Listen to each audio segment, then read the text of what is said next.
बलदेवजीउ मंदिर परिसर सफाई कले सच्चिदानंद सेवा संगठन। स्वच्छता ही मनुष्यर प्रकृत परिचय। हाथ में झाड़ू कोदाल आउ मनरे सेवा भावना। सकाळु सकाळु केन्द्रापड़ार आराध्य देवता श्री बलदेवजीउ मंदिर प्रांगण में पहुंची केन्द्रापड़ार सच्चिदानंद स्वेच्छासेवी संगठन।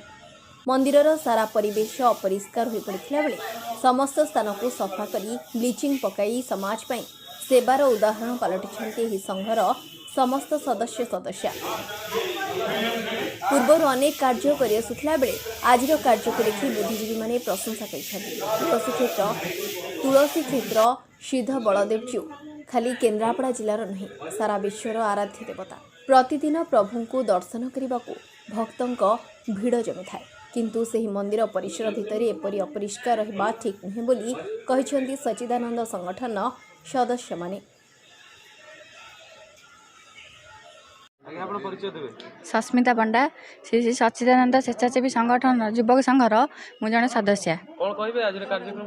आज कार्यक्रम ये जो सिद्ध बलदेवजी मंदिर पीठरे ये जो मंडप जो बाहागर होउची केमिति एठी होउची जगह जो भाया होता आम देखिकी तो आम मुंड खराब होगा। आमर भाई जड़े आसते देखिकी जाइए देखिकी जीवा परे आम संघ तरफ आम समस्त आज मेम्बर आसीचु एटा सफा करने। आज कार्यक्रम है मंदिर परिवेश को सफा रखा। मंदिर परिवेश जब सफा न रखा आम निज घर तो सफा रखुच्च मंदिरटा कौन सफा रखुना। यही जो अलिया भी करमरी भाया भी सदस्य मैंने कर लोक मैंने ये मंदिर को अलिया कर तेणुक आमर मंदिर बोली नुहे आम सबू स्कूल कॉलेज आउ मेडिकल आम सबू सफा कर आम निजुक्ति नहीं।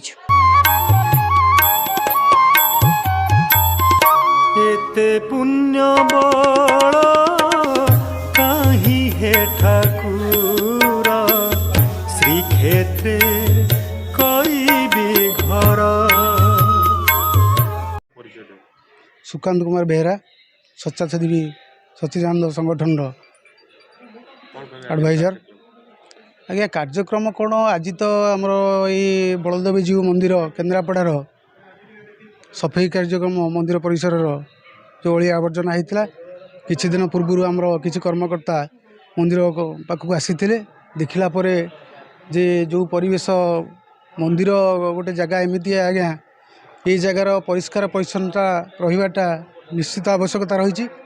तेणु कौन सी कारणवशत प्रशासन हो कि मंदिर ट्रस्टर कर्मकर्ता माने हो तांकर दृष्टि अनुकरण ये वंचित होइछि जहाँफल कि आमर संगठन किसी कर्मकर्ता आसी देखा फल आम गोटे चिंताधारा नेलु कि नाई मंदिर गोटे एमतिया जगह मनोभाव लोकंर अलग प्रकार रोचे।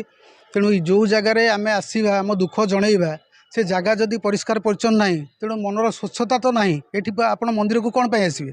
तेणु मंदिर को आसवाई हेले तेणु ये जिनसर निश्चित आवश्यकता रही। तेणु आम संगठन माध्यम आम आज एठी नुहे ए मंदिर बोली नुहे ये तो आमर ऐतिह्य मंदिर तुलसी क्षेत्र जहाँ कहुच्छे।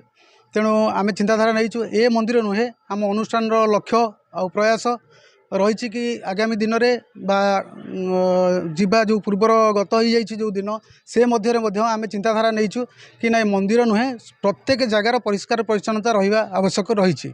तेणु आमर प्रयास रही आगामी दिन में आम अनेक मंदिर आउ स्कूल कॉलेज मेडिकल ये सब मानक आम परिष्कार परिच्छन्नतार परिचय निश्चित आगामी दिन में देखी बोली आमर आशा और आकांक्षा अच्छी। केन्द्रापड़ारू राकेश कुमार की रिपोर्ट वास्तव टीवी।